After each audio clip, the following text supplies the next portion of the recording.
Pessoal, agora eu quero atualizar uma outra informação relacionada ao corte de gastos, porque o governo continua com a rodada de discussões sobre esse tema. O André Anelli está acompanhando. O Anelli, eu queria saber de você o que está gerando discordância e o que muda, né, do discurso do ministro da Fazenda, Fernando Haddad, que disse há alguns dias que, olha, já estava tudo resolvido, era só passar pela avaliação do presidente da República, era só conversar com os presidentes do Congresso. O que mudou nessa história, né? Onde que eles estão pretendendo mexer que tem gente enfesada com isso? São justamente nos programas sociais, viu, Evandro? Esse é o grande ponto nesse momento, que é o mais sensível para que o governo federal acabe, então, anunciando esse corte de gastos. Esse anúncio, como você disse agora há pouco, né, Evandro, foi prometido ministro da Fazenda, Fernando Haddad, para essa semana, mas hoje é sexta-feira, está acabando a semana e até agora nenhum anúncio foi feito. Nesse momento, aqui no Palácio do Planalto, o presidente Lula está reunido desde por volta de 2h30 da tarde com diversos ministros, entre eles Fernando Haddad, ministro da Fazenda, também Simone Tebet, ministra do Planejamento e Orçamento, Esther Dweck, ministra da Gestão e Inovação em Serviços Públicos e até mesmo ministros que são responsáveis pelas áreas sociais do governo, a exemplo de Wellington Dias, do Desenvolvimento e Assistência Social, e ainda Carlos Lupe, da Previdência Social.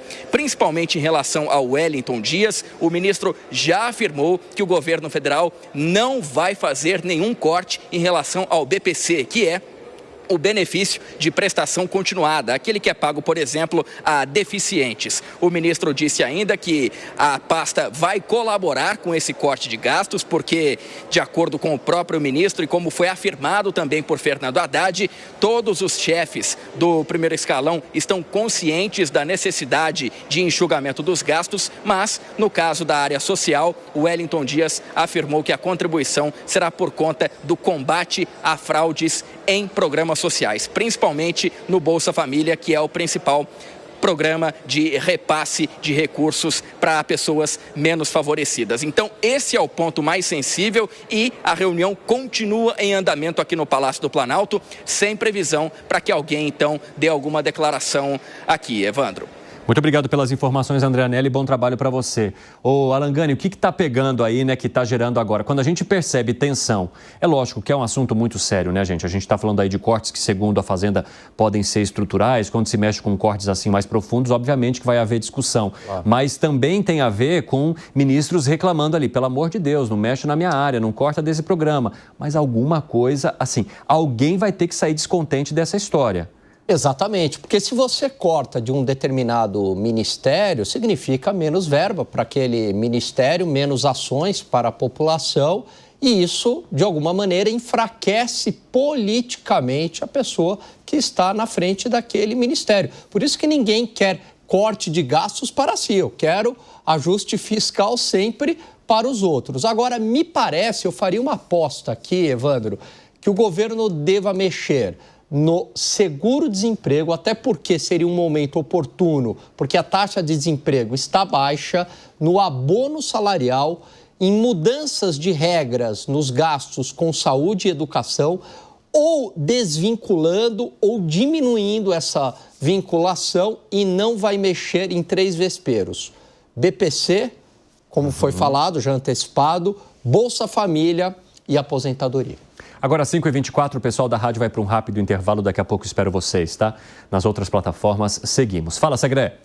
Eu fico um pouco frustrado, porque devemos lembrar que o ministro Haddad não viajou para onde ele ia ir nessa semana, em função de que iam divulgar, nessa semana, qual ia ser o corte de gastos. Agora, o corte de gastos tem um gap aí entre 10 bilhões e 15 bilhões, totalmente insuficiente. Isso não é um gasto estrutural.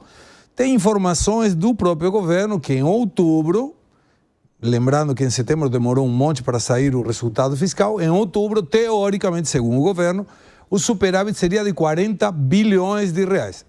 Estou torcendo, realmente, estou torcendo para que isso seja verdade.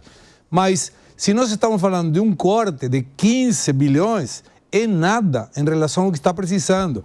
As despesas obrigatórias vão ser uma pedra no sapato do governo. E se não resolverem isso agora, de novo, me permito fazer essa previsão ruim, o arcabouço fiscal vai ter que ser modificado até o final desse mandato. Não vai sustentar do jeito que está.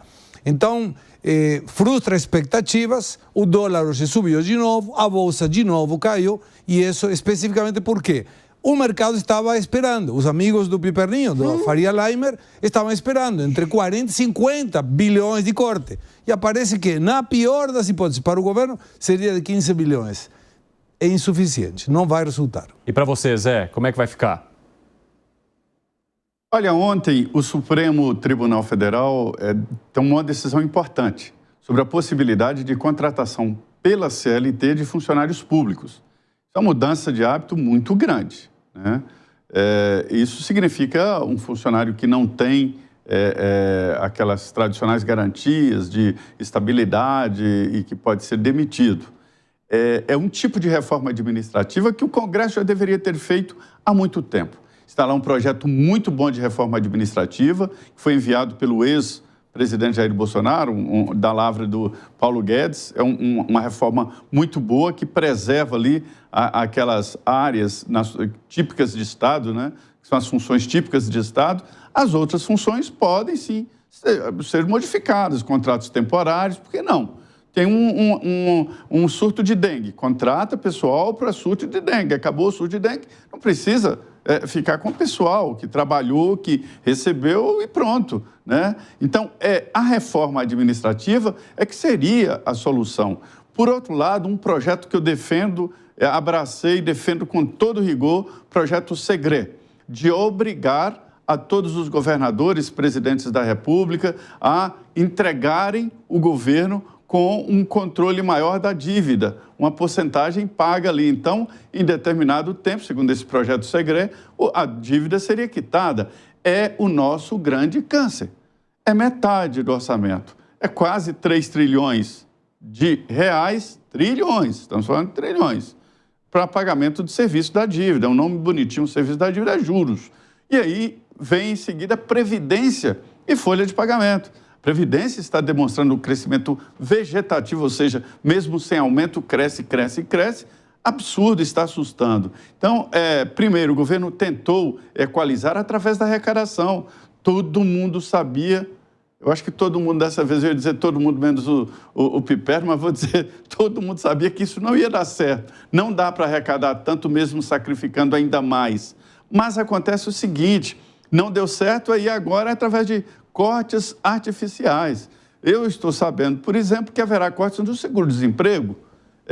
O argumento do governo é de que nós estamos em quase pleno emprego, então que é a hora de mudar o seguro-desemprego. A gente vê que os pagamentos, olha que absurdo, os pagamentos do seguro-desemprego estão crescendo e o índice de emprego também, ou seja, está ali esquisito. Então é preciso dar uma equalização nisso sim, mas eu temo que não seja a solução.